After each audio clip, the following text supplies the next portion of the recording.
Hello and welcome back to Oakland for Game 2 of TSM versus 100 Thieves. TSM have selected blue side for this game, and 100 Thieves will be subbing in Cody Sun. We'll get ourselves into champion select real quick. Oh, really quick, because it's already going on. Sven teleports to his seat. And Cody Sun coming in after a good performance by Rikara just shows how much confidence they do have, in him coming in and how much they have been looking forward to this. Similar band starting out already, the Akali. I don't see that ever falling into the hands of Bjergsen in this entire series, so no surprise here as they follow suit. Yeah, and 100 Thieves will ban it, blue or red side. It doesn't matter because they haven't shown a propensity to want to play it at all. So Varus jumps up there as well to keep Sven off of that champion. And now the question is, does a Braum jump up for TSM on this side, even though, there it is, the GP was the big thing that we talked about. Someday undefeated this split on it, 19 KDA, a little bit lower than that after that last game, but he was still a 13 KDA last game. Yeah, first two bans are the same, but the GP adaptation is nice there for TSM. There's Olaf, though, going to be 100 Thieves' last ban. All right, so they don't want to let Grig take that either. First pick priority going to be off the table as well. Let's see what the switch is here once again, because last time around, TSM, they went with the blind pick Ryze, and they had already shown that they would swap Ryze to the top side and use it as a flex pick, so it didn't really catch 100 Thieves off guard, right? They still banned out more mid laners in the second phase, and it wasn't any sort of a big speed bump. Continuing on here, though, should be the same strategy. Again, they want to build around Kai'Sa. That's not a big surprise here for TSM. That late game carry has been big for Sven. Yeah, and the fact that it's against 100 Thieves. Your games are probably going to go late as 100 Thieves and TSM, so the Kai'Sa will ramp up. And 100 Thieves, even though the Shen was banned last game again from them, and it's open now, they still go for the Alistar. Yeah, and this, like you said, there were multiple other extra support bans that came through targeting Aphromoo. He wants his hands on the Alistar, and this time they're going to get Trist on top of it. That is a kill lane that we have seen used so effectively. Alistar WQs in, Tristana rocket jumps on the target, right on their head, explode the explosive shot, and it's a huge amount of burst damage, even early on in the lane before you buy items. Yeah, because it got buffed at one point where it was, hey, the rocket jump's going to do more damage if you land on them, kind of incentivizing you to be aggressive, but it leaves the Braum up. That's something that was banned away last game against Aphromoo. So the pick of the litter, Mithy says, all right, it's time to pull that champion out. And alongside the Kai'Sa, Rageblade stacks up the Braum passive faster and gives you the 2 stacks. So all Braum has to do is apply it, and then if you have the stacked Rageblade, it's 2 shots instead of 3 to get the stun. Yeah, it doesn't seem like something nearly as defensive as, say, Gragas or Shen, so I like this change from Mithy. Also, suddenly Sion has appeared. That was a very quick rotation there for TSM, as they'll take that, presumably, for Haunter in the top lane. Yeah, the Sion we've seen rising in priority, actually, and it also, the Glacial Augment is a rune that we've seen a lot from it now. We used to see a lot more comment previously, for harassment in lane, but it's been a lot more about frontline utility as well as the all-in. Once you turn into a zombie and have these slows with your auto attacks, makes it hard to get away. You can sustain longer as the zombie as well, being able to hit those people. So it does make kind of a difficult situation on the front line if you kind of have to work through a Sion and then work around to where his zombie's going to come up. And I believe one of the things that was buffed about Sion was how much HP he gets for actually killing minions, kind of de-incentivizing him for being a support and making it more incentive for him to actually be a laner. And we saw him reemerge. There's been like changes to the Q in terms of damage. So a lot of people, instead of maxing the E, they'll go for the Q, but I feel like this is still an E max Sion right now, where you just want the pass-through damage, the wave clear of it, instead of, we've seen some crazy things in solo queue. Yeah, and this time around, since they already are showing the Sion, I do like this Trundle pickup where you're guaranteed going to have a good source of defensive stats to pull from. Like you said, there are some changes around incentivizing it being a top lane tank, like with a decent amount of money, with some good stats, and Trundle will have a pretty much guaranteed target to try and buff himself with. We'll quickly recap the bans here in Phase 2. Sejuani Aurelia on the 100 Thieves side, and Syndra with one more to come there. It was LeBlanc last time, I believe, so we'll see if TSM want to keep that out of Ryu's hands once more, or maybe even think about blinding it. TSM did choose blue side, so Bjergsen will not get the pleasure of a counterpick this game, but it is going to be the LeBlanc, kind of as expected. Okay, with the Akali, Aurelia, and LeBlanc all banned, You know what the other assassin is that Bjergsen has already played that we had in our stats of his 10-2 record? It is Talon. Talon, oh. And I don't expect that one to come back out because it has changed since we actually saw him use it. But that was the most previous one, and it is just going to be the general list here. Rise picked up for Ryu. This has been one of his strongest champions, honestly. Yeah. Strong champion for him, allows him to 1-3-1, and it allows it to also be a flex pick potentially for someday, because we just saw them do that on TSM side. So this is a very strong pick in your 4th slot here as the red side, because then you can flex it around. You don't necessarily get counterpicked in the top lane, and you force them to pick things in both top and in the bottom. All right. And nice. Assassin, though. It's not an assassin, but it does a lot of damage. Vel'Koz here picked up once again. He has really good wave clear if you max the W and fire off 2 Ws straight through the minion line. And then, of course, your true damage coming through with the laser for team fights if you can avoid getting interrupted. The problem is a Trundle is already difficult to deal with because the pillar, you can save that and use that to disrupt the Vel'Koz later on. It's good for ganking a Vel'Koz as well. And the Alistar also are going to make things a little bit difficult there. I would be super hyped to see something like that, but into a Scion, you don't think you're going to see a Riven into Scion matchup here on the professional stage, and it is going to be tank to tank. Yeah, the Shen, though, allows him to affect the bottom lane again.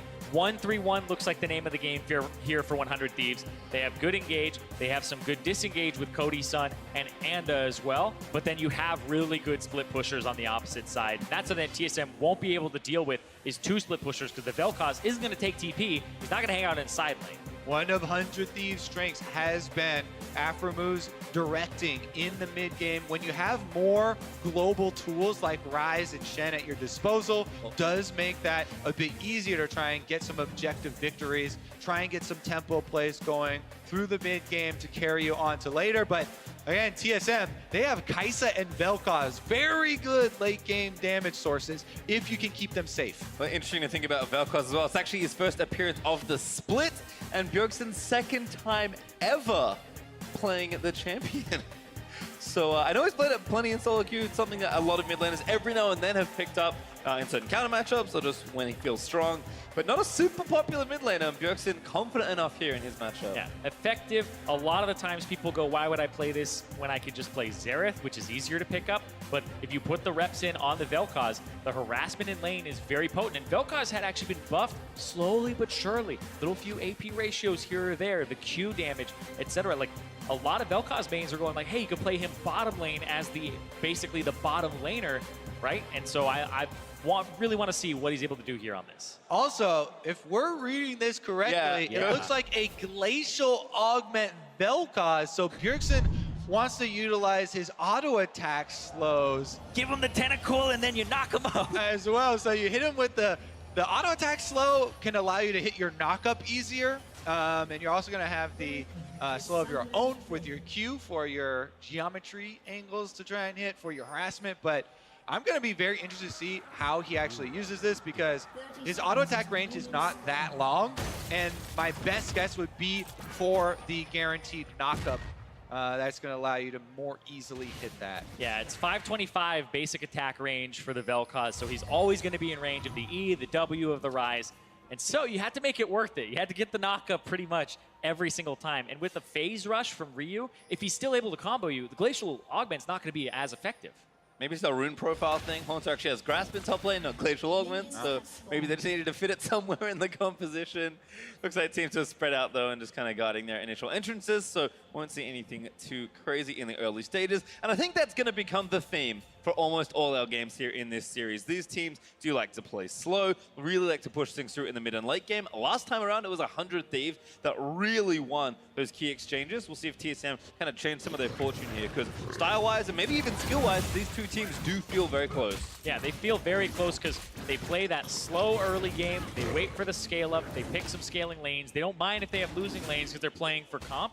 And then when they get to the 20-minute mark, that's when things really turn on for these teams, when the team fights start. It comes down to who has the team that will operate in the best way given the circumstances in the game. For example, 100 Thieves, 1-3-1 is the name of the game here. Adequate, disengage, and engage. TSM, it's more of a 4-1 siege. or you use the 5-man, because Sion is considered a really good engager. It's like Sion, Ornn, top lane is one of those big top laners that like to start fights, but you also have good disengage. So if 100 Thieves pick the wrong fight, you're going to have this Braum defending the Vel'Koz. You're going to have a Gragas barrel separate the teams, and that's really what we're looking for here from TSM is 5-man or 4-man fights, whereas 100 Thieves kind of want to avoid those for the early and mid parts of the game.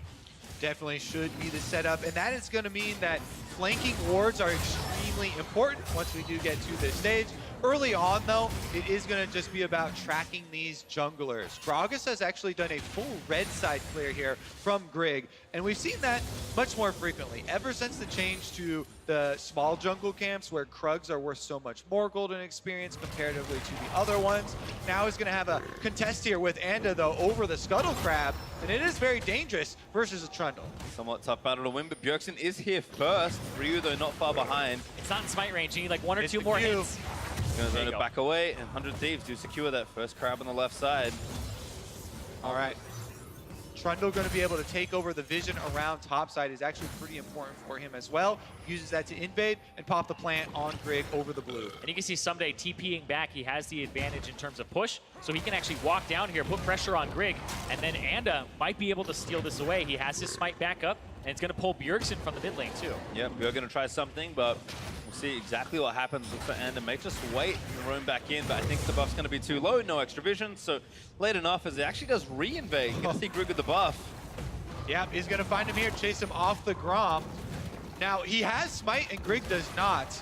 So that should give him the confidence to finish it and get out, but now he's been slowed. Here's Here comes Haunter. Yeah, could be problems here. Someday they're ready to protect. Maybe just force a fight. Anda just chomping away. There's a good taunt, finds 2. Someday gonna pull the sword through as well. Ryu now gonna chase away Bjergsen as Anda is forced to flash away. Someday still chasing down. Another taunt could really seal the first blood here. Onto Haunter, damage is good, but Bjergsen's running around now. Bjergsen be the target, gets rooted, forced to flash away. The knockup doesn't quite land onto Someday, who flashes out as well. There'll be some 3v3 jungle skirmishes early on in the game, and 100 Thieves are actually going to force TSM recalls here on both solo laners, so the teleports come out early. Yeah, but that's also Someday and Anda both using their flashes. Someday backs, he doesn't have teleport to get up there, and honestly, it's just a Gromp, man. It's just a Gromp. You can leave it at that point. It starts with a Gromp, Cyrene. It always starts with the Gromp. Meanwhile, though, Bjergsen in the mid lane also used both his summoners, so it's interesting to see here where the follow-up will be. 100 Thieves can go mid lane and try and pressure this Vel'Koz. It's a very low mobility champion without the summoner spells. It's a perfect gank target. Ryze has Flash and Root Prison, so they should be able to guarantee an engagement on him, and it's up to Grig and TSM to protect the Vel'Koz until he has those defenses available again. Yeah, but they don't have a lot of control wards around that area, not even control wards really purchased, and their wards are on cooldown. So this is where Anda, as the Trundle, can find an opportunity in with the pillar. And so Bjergsen is probably going to play incredibly defensive here. It'll probably just be wave clear and have no interaction. And I'm interested to see what Ryu does, because I think he should freeze the wave here in front. Yeah, he's absolutely trying to do that here. It is a cannon minion, he'll do more damage, so he's going to have to push this one. Yeah, both of them very aware of the situation with both summoners down on Vel'Koz. And Bjergsen, as you said, he's not going to step up. Vel'Koz thankfully does have long range and is going to be able to see us here. But even stepping up that far without the vision on both sides of him is a little bit dangerous, because Flash Rune Prison is all that 100 Thieves need to set this up to follow through with the pillar, and they'd be able to finish that off. So that's why zoning out the cannon. Actually, Ryu doesn't opt to take the damage from the Q and block that cannon shot, so Bjergsen cashes in. Bjergsen playing very respectfully here, knows kind of the situation he's in, but I think in general, some of the early action and the Infernal Drake that's actually the first hit may call a lot of earlier action than we've seen before, as Afro finds a combo on Sven, but a good door from Mithy. Gonna block the follow-up. Yeah, Decent trade, though. 100 Thieves with a sizable health advantage in lane as Mithy tries to use some relic procs to heal Sven back up. Cody Sun and Afromoon making pretty good display there of the Tristana-Alistar synergy. And something that's going on here is Grig going to the opposite side, but Anda has control of this area. Control ward right there, another ward, and Ryu has Ryu? Greg's gonna catch him though. Predator's up. Ryu flashes forward. They're going to try and seal a kill here. And he's already around the side. Greg gonna have to run away. Flashes over the pillar and rolls away as he slows Ryu with a barrel. Yeah, and Ryu had to use his flash as well, but Afromu comes up from the bottom lane where they had priority, and he's going to allow them to continue on with this red buff steal. Yep, steal completed and Blast. able to Get the smack that blast one away. cone! Blast cone to safety. Just walking away, actually. Mithy going to use it and get himself out of there as Cody Sung was roaming up as well. So they do pull off the invade and steal away the red, but it comes at the cost here. Afromu going to get stunned. Yep, stun there. No ulti for Afro. Could be the first blood. The Ignite is down, but a heal from Cody is going to try and protect him. Not enough, though. He ticks down, and Mithy grabs first blood. That's even bigger cost than I thought. It's first blood going over to TSM there. And Mithy, he's a support, but he's happy to cash in. Now the tables have turned, and it's Grig invading on Anta. Yeah, Greg is making sure that this doesn't go over to Ryu, and that's pretty much job done there. But hold on, doesn't get over it. There goes Cody with the With a big Shen. blast going, but Greg, he's left for dead. Ryu able to take him down there. The reset. Shen rides in, finds a taunt on Mithy. Goodbye for 200 Thief. Good value, 2 for 1 trade. Oh, these junglers are getting a little bit antsy. This time, Grig goes in, and he's the one to pay the price for the invade. Now it's going to be an even bigger one, Zyrene. Infernal Drake was the first Drake to spawn, and that will go to 100 Thieves. Yeah, 100 Thieves, very happy to pick that one up, especially since they have the Rise that'll make great use of it, and then the Tristana. This right now is starting off on the correct foot, absolutely for them, as your Acer Predator replay comes up here with Afromu. It happened again, Kobe. 4v5, Afromu off the table, gets killed by the Ignite being ticked down, and then they go for the invade when TSM have an advantage. This is 3 times in the last 2 games that they try to make a play when Afromu is dead, when they have an advantage on the map, and it gets turned around. Cody Sun with the leap in, with Someday who hit level 6, ready to turn this completely around. And it's a big point, right? Even though Afromu is off the table, neither Bjergsen nor Sven, the 2 carries for TSM, move up with that invade. That was an invade of your half-health jungler and your support. So they get collapsed on, and because 100 Thieves had the better team play, Ryu and Cody Sun come over, they get the kills, and that is 2 of them in their pockets. It's easier to coordinate your team when you're dead. You have to care about your own character. Afromu doing that in spades, directing them all around. That's going to be my excuse from now on when I die. Yeah. I just need to direct you guys better. No distraction. Ult finds Cody, but he does hop away, so Mithy burnt that. And at this point, I kind of agree.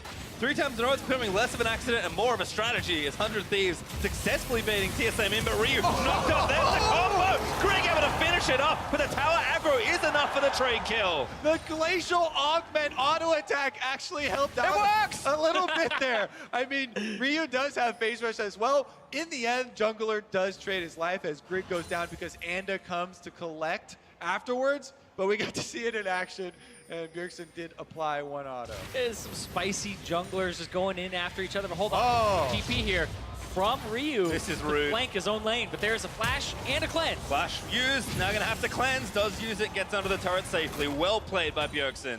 1 summoner for 2, you'll take that deal any day, and then you can repeat gank, you'll be good to go. Yeah, plus Ryu wanted to get back out the lane anyway, so using the teleport there. Here we go, though. Misses the Q. Glacial Augment helping there a little bit, even with the phase rush and the passive. Grig caught under turret afterwards, even with getting his ultimate off, isn't able to escape. I like that from Bjergsen. Hits him with the Glacial Augment. It takes a second to ramp up to its full effectiveness. Doesn't slow them immediately. You can see as he got underneath the turret, is jogging a little bit slower, and that's when he throws the E, throws the knock up. And here comes Ryu. Another bit of pressure though. Realm Warp gonna move Ryu in. Sven gets out of there with the ulti, but now 100 Thieves not be able to dive in. Afro, he's found the key target. It's Cody able to take down Sven, but Haunter with a TP flank ults in and finds Anda. Afro though still frontlining as the rest of TSM do arrive. Yeah, Someday also teleported in, and now they're behind enemy lines here between towers. A 5v4 proxy as Someday Ryu on the barely side. misses the knockup, but Ryu again gonna find the lockup. Good stopwatch though by Bjerg, but he's got no flash. He's left for dead as Ryu's able to get the kill. Haunter finds a knockup onto 2, but it's only the front line. And Ryu has been having an incredible playoffs. The quarterfinals, he got player of the series. In their semis, he was holding on and doing so well. And here, 2-1-5. 100% KP versus Bjergsen. Who said 100 Thieves don't have early game? We are only 11 and a half minutes into it. They've already racked up 5 kills plus the first turret. Now, here's another look at it. Ryu roaming from mid lane with that rise that was highlighted by the analyst as one of his best champions. Cody Sun is also on aggressive AD carry here, so Tristana can jump in and make the play. And then Bjergsen, even though he does have a stopwatch here on Vel'Koz, trying to play a little bit aggressively, throwing out some damage.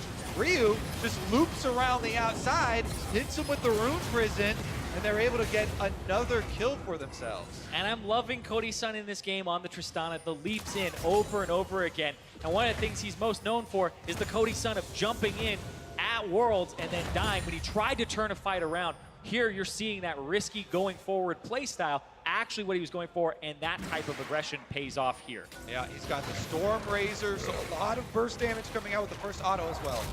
Good pillar there from under though, as off around the Rift Herald. Mythians have actually rotated up to the top side of the map. So it looks like just a full-on swap here. 100 Thieves already got the turret in bot lane thanks to the earlier play. And it does, again, feel like maybe the Drakes are dictating some of this, but in general, 100 Thieves are showing that whatever time they are put into a position against TSM, they're just executing better. We thought the mid to late game would be the breaking point, but so far in this game, it's simply been the early game. Yeah, that early game is something that has been cracked wide open here by 100 Thieves, and they can play the map. They have someday with those globals, they have the 1-3-1. And I'm looking here, Bjergsen looking for picks. Twin Shadows as his first item here on the Vel'Koz to get him some spooky ghosts that can slow up to 5 seconds. That's a long time to catch people and then land that knockup. Yeah, plus it's going to get the Glacial Augment proc on it as well. That's right. With the slow active. So he's making full use of the rune choice now with the super speedy ghost, and 20,000 and a half gold here for TSM down versus 100 Thieves, who on top of the extra turret that we talked about and these kills, they also got the Infernal Drake. So unlike last game where TSM was the one getting these objectives, all these neutral objectives of the Rift Herald and the Dragons, 100 Thieves are not giving them anything. Yeah, getting this turret on the top side, 2 turrets for him. Now you just take Cody Sun on this Tristana, move him around the map, knock down those turrets, and start getting an advantage. The mid lane looks like what's going to be next here for TSM to have to defend. They got the Rift Herald, so it should be pretty easy pickings. His control ward does get spotted by Under. Cody Sun contributes to that one going down. Mountain Drake also up right now, so a lot of objectives for 100 Thieves to play for, and for a team that generally has done well when even, this is the kind of lead that should scare TSM given the current situation. All right, Rift Herald activated by 100 Thieves as well, even though Predator was popped by Grig here. They're going to push down on this turret. Cody Sun moves up, and they get the charge off. Yep, but that's going to allow them to rotate down towards the Mountain Drake. Sven is on top side, just farming in the side lane, and he doesn't have teleport this time. He has the heal on the Kai'Sa to try and defend himself in this matchup and go 2v2. So he's not going to be able to show up on this bottom side of the map if they do start that Mountain Drake up. But you can see Cody, 80 carries drawn to farm like moths to a flame. He's going to go right up there and catch it, make sure they don't take that top turret. Yep, able to knock that down. 100 Thieves maybe still playing for the Drake, but instead it's TSM that start off the second one and the first mountain in this game. Someday he's going to see this. Taunts over the wall just to make sure he's safe, but TSM maybe here a little too quickly.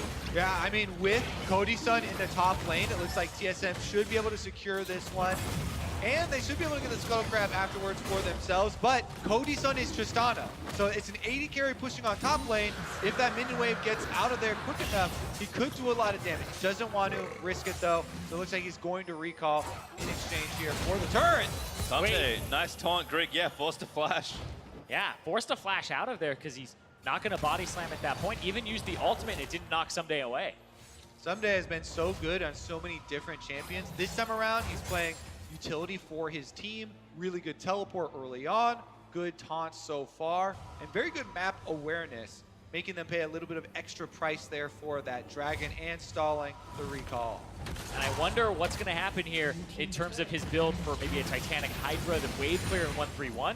but they have such a large advantage in this game, which is something that 100 Thieves usually don't walk around with in 15 minutes. Oh, no way. This is 100 Thieves, one of their best early games that they have had all summer. You can see there the average stats was to be a little bit down in gold over the course of the split, but this one up well over 2,000 gold, and they have the ability to push the pressure here. Rise and Shen perfectly split, or set up to split push here with the threat of Tristana taking your turrets. And after that first game, we sat there and went, is Ricard just going to play the next one because he looked so good? This game has had a lot to do with the mid lane and Cody's son and being able to play around these two carries. And you talk about the versatility of this team. After game one, they had to ban Sunday's Gangplank, and that left open to Tristana, which they banned game number one. But Sunday has to get out of there. And he magic his way out. He flushes the wall. Just kind of whips out of there. But watch the rest of the team. The rest of the team is like, maybe they help him, maybe they don't. They're going for the tier 2 in mid, pressuring that, and Ryu is pressuring the top tier 2. TSM, though, need to get something for themselves. They cash in on some gold from the turret at least. This is where it starts for them. They have to farm up for later. Remember, they have the Kai'Sa and the Vel'Koz, both very strong. The later the game gets, Vel'Koz, especially with Glacial Augment and these Twin Shadows, is going to be creating very big areas of slow and damage for the team to try and work around. But they have to stop the bleeding because 100 Thieves are keeping it up. Able to get that turret there, make it 4-1 there as we kind of talk again about Cody's son, a player that when he is back in the team, they really play much more through bot lane. And I think this time around, Cody may be that greedier player, but well justifying the performance so far, given that he has the lion's share of the kill and is set up to carry. And 100 Thieves, after their semifinal performance, a lot of kind of trust was taken away from them, where it was like, if this team has the most championship points, if TL wins tomorrow, are they going to be a great representative at Worlds? There's been that conversation, right? But TSM, they went 5 games against Cloud9. Cloud9 heavily favored there. But here, 100 Thieves showing with Cody's son in, if they're able to take this game and go 2-up versus TSM, that gives a lot of faith in them coming back. Someday is just dancing around TSM. Those Vens out of there. Afro gets the knock on a Grig instead, but Ryu also able to collapse 100 Thieves. So many globals with TSM. Maybe finally first to the scene. They'll take down Afro. Slick escape there from Sven, and TSM are able to collapse first with the teleport from Hanser coming in. They find themselves a kill and some much needed momentum in this game. Now they can put down deeper vision in the enemy jungle to try and play off of. This lane is the lane with the turret down, so they have a little bit of room to work with. Yeah, and that was Cody's son still farming in the mid lane. You'll see here, goes towards mid, tries to get the mid priority, doesn't really pay too much attention to this fight, and this starts off with Sven already being there, and then great dodge there from Someday, but it looks like he really does want to turn this around. Ryu uses the ultimate, the killer instinct puts Sven on the other side, and now Ryu wasn't in the right spot on his ultimate because that was just a quick turn there from Sven, and then they collapse on Afro move. Now 5v4 is what really kind of occurs there. We're on back out though, so TSM, we've seen them play maybe a bit too hasty in 5v4 situations already this series, so kind of need to slow things a little bit more, mainly just because of the map state. TSM still trying to knock down some outer turrets. Mid lane would be a great one to get. Twin Shadows is going to proc onto Ryu and slow him down, but we know 100 Thieves will try and defend this as long as they can. Quite an annoying slow there. 5 seconds plus the line of ice that's left behind you. Gonna be able to slow any other teammates that are trying to help out. Regardless though, 100 Thieves move past it. They're gonna start pushing up once again. Right now though, Hanser is actually the one getting TSM the split push advantage, whereas 100 Thieves are kind of making the team-wide move through their enemy jungle here to make a pass and try and get a pick. Yeah, and a lot of that is Baron set up with the vision. It just comes onto the table at 20 minutes here. And TSM, they're the ones who have the Mountain Drake, and they have a Kai'Sa with a Rage Blade. So leaving them alone with the Baron for any amount of time and leaving it unattended is pretty unacceptable because it'll probably get evaporated in about 10 seconds. Grig may be caught here as well. Afro going to start things off, but there's Haunter roaming in with the ulti. Sven forced to Killer Instinct away. Is kind of the choke point's a bit awkward. Someday also able to ulti through, and now Mithy is tanking everything he can at the front side. Double knock up there from Haunter. Massive damage there from Bjerg's ulti, and Andre on the side also going to get chased away. Twin Shadows popped Afro on the front side, trying to buy time, but he will die to Sven. There's Haunter, finds the knock up with the Ryu. Chain knock up there from the Vel'Koz, and TSM pick off 2. Again, the huge team fight damage from Vel'Koz, and Kai'Sa comes through for TSM. They win their fight in their own jungle with good use of the small jungle corridors to try and land those AoE abilities. and they're making their way back. And there was just so much zoning there for Cody's son to not be able to get into that fight. He only got a few shots off onto Braum, but he's not able to participate because TSM are just doing a good job of disengaging, keeping him at an arm's length here. You see, they engage it, Sven comes in from the side and then regroups with his team down bottom, but they see Cody's son coming with the blue trinket. Has to hit Mithy, and then can't walk forward here, and then has to back up to Sion, has to back up because of the Vel'Koz, and not able to contribute much here. Yeah, good use there by Bjergsen to try and split the team. They force the retreat. Then there's Grig's ultimate on Gragas, which knocks two of them back in, followed up by Mithy's ultimate with Braum to lock them down. Oh my Bjergsen's got goodness. another one. So much damage there from this Vel'Koz, and that's with Twin Shudder and a GLP. Yeah, and even if Afterblue had ultimate, the true damage is going to tick through. 0, 4, and 2 for the Spring Split MVP and the birthday boy. It's his birthday. Birthday felt great after game one, feeling a little less exciting now that some of the early celebrations have perhaps finished. Grig, though, with the help of Mithy, is going to take down this Ocean Drake. TSM will get that one without too much trouble. And Bjergsen, slow duty. He's got Twin Shadows, GLP. Can't remember the last time I've seen the Thief GLP. champion. It's really just been like Aurelion Sol way back in the day. This is resurrecting some dead items that you almost never see in pro play. Well, plenty of true damage comes out from Vel'Koz from proccing those passive stacks, and he's going to be able to control the battlefield. Like we said again, creates so much area of control for them, and it really does work with the rest of the team composition they've built. We highlighted Grig and Mithy's ultimates in the last one. They've utilized those pretty well to this point. Still, though, 100 Thieves retain the gold lead, and they have the scaling dragon with the Infernal Drake to try and fight these team fights. They also should have the split push advantage, keep Ryze and Shen splitting on the map so that when they do get into some confrontations, they should be able to get something in the side lanes out of it and try and kite back from TSM's team fight damage. I think we have to talk about Cody again, though. Earlier, it was like, okay, he's maybe more of a greedy player, but he is set up to succeed. But we saw in that last team fight, Cody wasn't able to contribute much. So if you're taking all the gold, getting the resources in the sidelines as we are seeing, and on a champion like Tristana, if Cody's son is going to force his team to play around him, he needs to succeed in his team fights. And that can be tough. TSM are obviously set up well to zone him out of the fights, but 100 Thieves, that's how they're going to win. So they need to find a way to make it work. Hard for him to get around this Sion. Hanser now has a Warmox plus the Frozen Heart, and he's just going to try and be on the front lines, block out that damage from his longer range sources on his side, with Bjergsen firing overhead. You guys have to watch the engage when Hanser comes in. He's going to be showing up a little later to these fights. This looks like a top lane rotation. TSM just looking to ride this wave right towards that turret that's been eluding them. They still don't have that mid lane tier 1. And that's what 100 Thieves have been using as a big crutch in this game, because it gives you a much further map push onto TSM's side, and that gives you more time to do what you want and get vision afterwards. Well, you can see 100 Thieves are still trying to counter push. You mentioned the Ryze, of course, Shen able to split push as well, but unlike TSM, who kind of felt like they were winning all of last game using the split push pressure from the Ryze, not as much effectiveness here. TSM, I think, maybe just playing a bit more aggressive and just threatening the split push. Wait, a little Baron, bit earlier. Baron. They're doing Baron. They have the Mountain Drake. They have Kaisa. And Ryze's bot side, Ryu with the teleport, but no vision here for 100 Thieves. We talked about this. She melts it in like 10 seconds with only 2 people right now. Anda's going to see it. He's got Anda's no got flash. a flash cone. He's got Oh, no flash. That's actually over to the blast code, but Mithy with a great ult needs TSM secure the Baron. They finish it off, and now they're going to have the team fight advantage plus the pushing advantage with Baron buff. They did cancel Hanser's teleport here, so they won't have as many tools to get around the map, but this is going to be a huge, huge bonus for them trying to get some of these towers off the field. And that absolutely gets them back into the game. They were down about 2,000 gold, a little bit more before the fight started happening, and they were winning a few of them.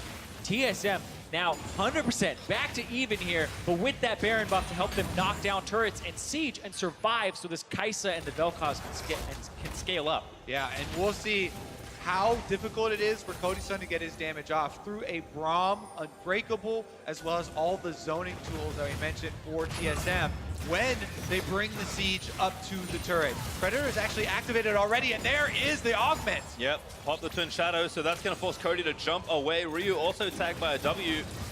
So TSM is going to take down this turret. This was the easy one to get, though. How much more can they take with this Baron buff? Yeah, but the wave clear for 100 Thieves, it's pretty much Ryu. You can block it as Mithy with the Braum if you wanted to. They're going to lose more turrets here. It's not easily accessible wave clear, and they have to use Someday as something that'll pull TSM towards them as TSM take a 2,000 gold lead. No teleport on anyone from TSM, so Someday with double global pressure is at least going to force someone to go down there. We'll see if TSM can continue in a side lane, though. At least Sven is going to move up towards the top lane and get that shoving. Meanwhile, trying to get some extra vision for himself to continue the split pushing here. 100 Thieves know that they have to use the side lanes in order to gain some positioning advantage on TSM here. Because once they're stacked up, the big tanks in front line, it's so difficult to get back there and get some damage onto the right sources. They have to come up with some sort of flank or get a little bit creative here to surprise TSM. And TSM, Sven's going to start going for a defensive build. When you start getting to that third item, we used to see Death Cap for the Kai'Sa. It's kind of shifted more towards Zhonya's and Banshee's Veil, and even Mercurial Scimitar, because she does so much damage if she can stay alive. So you just focus on tools that can help you stay alive. So I assume it's the Banshee's Veil coming in here next for him, so that he can go ahead and avoid some things like the taunt or a taunt flash and make 100 Thieves have to work even harder to reach it. See, red buff going to go over to Sven as well, as TSM still with a minute left on Baron, and Vel'Koz's Kai'Sa, especially with more of that AP-oriented build, is not a bad poke squad trying to siege up the turret. Still, Someday is being a thorn in their side, but TSM might just try something behind the turret and try and get more, as Someday is starting to pressure that tier 2. Yep, Someday continues to split push on the bottom side, trying to work away, but he's not going to do nearly as much work as 5 Baroned up members here of TSM that just bully ahead. Afro finds Mithy. Ryu also following up, but the door goes up. Mithy's safe for now. Turret goes down, and that's killing it. Cody! Sven just killer instincts in. Now he's going to try and shred through the rest of the front line, and Someday, he had ult, but he didn't use it. Must have thought Cody was going to live. But the key carrier's down, and TSM, they're going to keep going. Yep, Nexus turret should be able... Oh, there they go! Big damage there. Bjergsen melts down Ryu. And now on the front side, that's Aframu caught again. TSM going to keep going. Nexus Turret 1 in their eyes. They know they can end the game from this spot. And Someday forced to tank it up. He's going to be forced off. The Nexus Turret will fall again, and TSM are going to tie it all up here versus 100 Thieves. The Nexus exposed, and TSM with 1 Baron buff will take down 100 Thieves to even this up.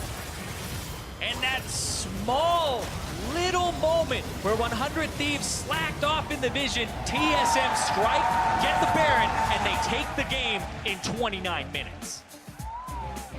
Team fight prowess. They win the team fight in the jungle.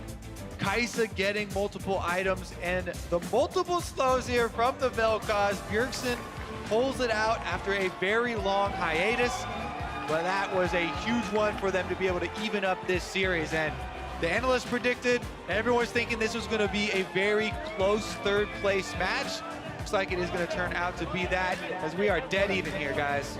Both teams fighting for that momentum moving forward into the gauntlet for TSM, potentially for Worlds for 100 Thieves. You want to win this matchup as convincingly as possible, and now it's going back and forth, and we have a 1-1 here. But that was 100 Thieves in the lead, dropping the Baron control, which we had even talked about earlier. When there's a Mountain Drake and a Kai'Sa in the game, you absolutely cannot do that. Yep, vision. You always have to keep some side on that. When you're that late into the game and there's that much damage floating around, definitely I have to correct that in review quickly for the rest of this series. It's just mind-boggling almost. This feels like the team, at least in this matchup, that would almost never let that happen. And somehow they forgot their one weakness, which is the least likely thing to happen. And TSM just waltzed in, took the Baron, and said, oh, that was a lot easier than game 1. Yeah, because TSM, it looked like they weren't pulling the trigger on anything, right? The Shen ultis were coming towards them. They were having to turn fights and wait for 100 Thieves to start something. But that was one where TSM, for the first time in the game, were making the very proactive play. And that's what caught them off guard, as 100 Thieves thought that TSM had their backs against the wall. Well, TSM came to Oakland to win and have even upped the score against 100 Thieves. To hear more about their victory, we're going to send it over to the analyst desk. Thank you very much, gentlemen. A much more explosive early game and overall quicker game this time around. We'll admit, didn't look good for TSM through the early portions of that game, but they turn it around in a specific moment and push forward to a victory. Before we get into the gameplay itself, welcoming Matt to the desk to help us make sense of all the craziness that's taking place on the stage.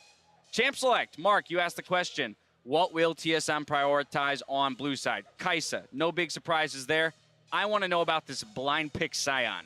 Yeah, it's not super meta right now. We do see it cropping up from time to time when some of the more common tanks are taken away, things like the Cho'Gath, the Mundos, and some of those. But right away, just the Scion blind, and I thought it was going to get punished with that Shen pick, and I know you had a lot of good reasons to why that's concerning. Yeah, we were talking about it a little bit back here, but generally, Shen, like originally, usually is really strong when you have a pushing bot lane, especially bot lanes that are able to shove out, even swap, because Shen as a champion, you can always sort of guarantee an advantage because you'll always kind of burn the top laner TP, and you'll always have, you know, your Shen ult to come bot, so you'll basically guarantee 2 lanes of prio because you're either going to make them TP back to lane and you'll have your Shen ult, or you have a TP over them, you have a buy advantage, and you can get priority for yourself. So it's really advantageous. And Jad, with all those early skirmishes that we saw in this game, I think to some degree we saw the effectiveness of the Shen alongside a Tristana in turret-taking ability for an early lead developed by 100 Thieves. Yeah, and Matt kept saying during the game these are just a bunch of wet noodle fights because you'd watch TSM trying to collapse. You'd have this Scion who does 80 damage with a half-charge Q and this Vel'Koz just slapping people with Glacial Augment auto attacks because TSM 100% prioritized late game with this draft. And because of that, they were open to 100 Thieves plays early on. This is a situation where Afromo dies, but because of the Shen, yeah, signature Afromo death, but because of the Shen that they've been able to draft, they're able to still kind of make a play happen a man down. Yeah, I kind of want to touch on like the bot lane matchup. So Trist Alistar and a Kaisa Braum. Kaisa Braum kind of just signifies you're really looking to scale. Like there's almost no aggressive kind of things you can do in lane.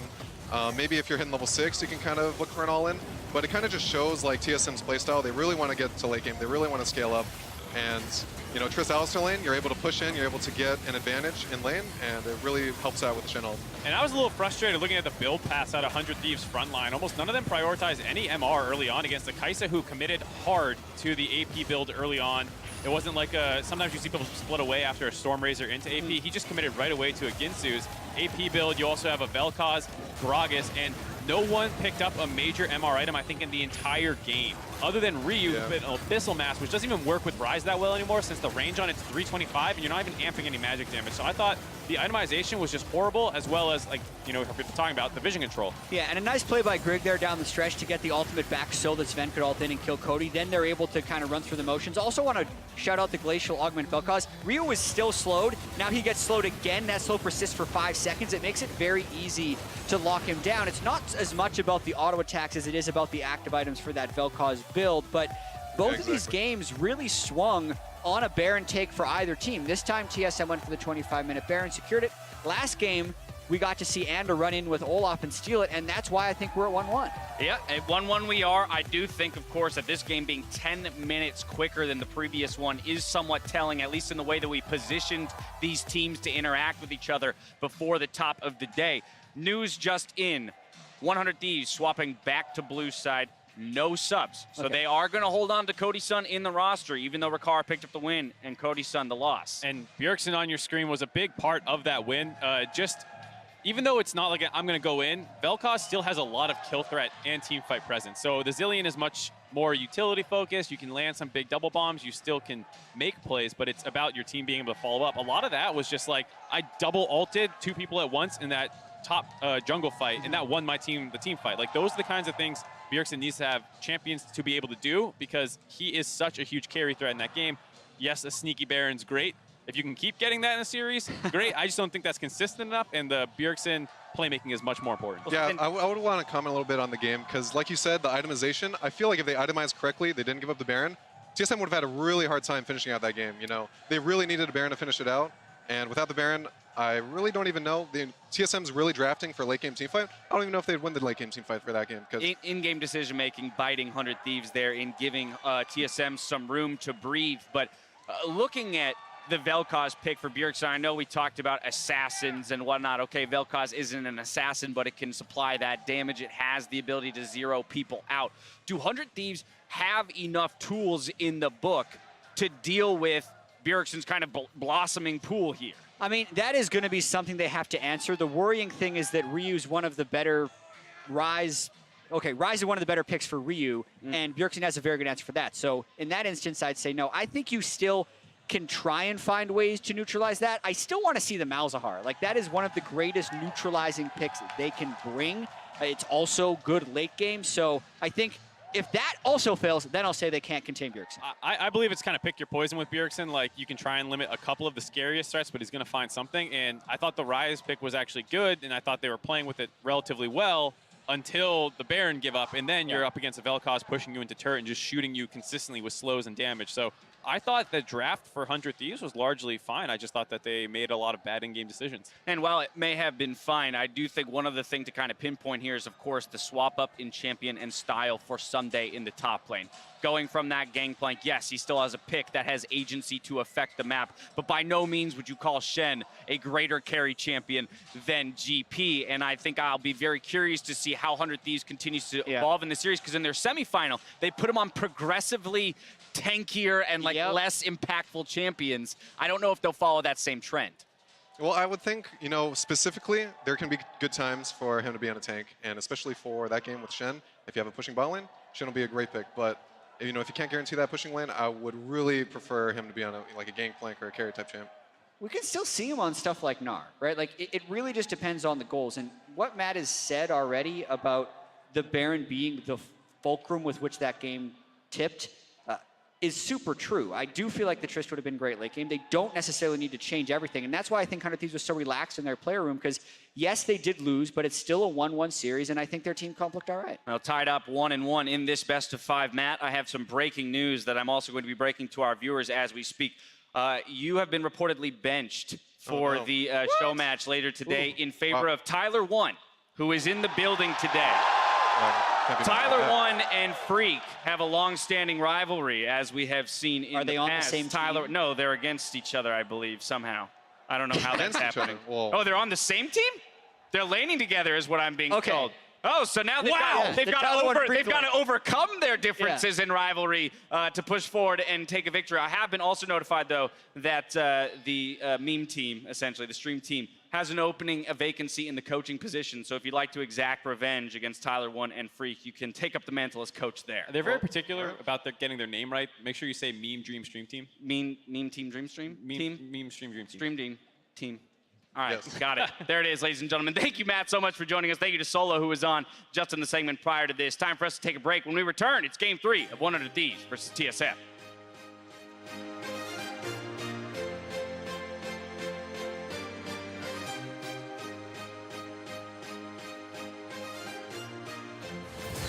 No ulti for Afro, could be the first blood. The Ignite is down, but a heal from Cody is going to try and protect him. Not enough, though. Hold on, doesn't get over it. There goes Cody with the With a big blast going, but Greg, he's left for dead. Ryu able to take him down there. The reset, Shen rides in, finds a taunt on Amithi. Good buy for 200 Thief. Good value, 2-for-1 trade. Twin Shadows popped Afro on the front side, trying to buy time, but he will die to Sven. There's Haunter, finds the knockup with the Ryu. Chain knockup there for the Vel'Koz, and TSM pick off 2. I don't know. The flash, I'm just killing him then. Yeah, Nice, okay. nice, I'm nice. trying to Oh, there they go! Big damage there. Bjergsen melts down Ryu. And now on the front side, that's Afromu caught again. TSM are going to tie it all up here versus 100 Thieves. Welcome to Level Up, presented by State Farm. Skarner has made his way back into the meta, so I've brought my friend Clayton Captain Flowers Reigns to share a tip on the Crystal Vanguard. Thanks, Riv. I wanted to share a method for improving your Skarner ultimates. At the end of Impale's suppression, twisting Skarner's model around gives you a heavy advantage in the fight to follow by putting Skarner in between the enemy and where they want to be. This means if they flash, the auto attack to trigger Fracture Stun is far easier to land, and if they don't, any subsequent fight gives you the upper hand because they need to walk through you to get to where they want to be. Begin fights with Skarner's Tailspin, and you'll be a solo queue menace in no time. Rated T for Teen.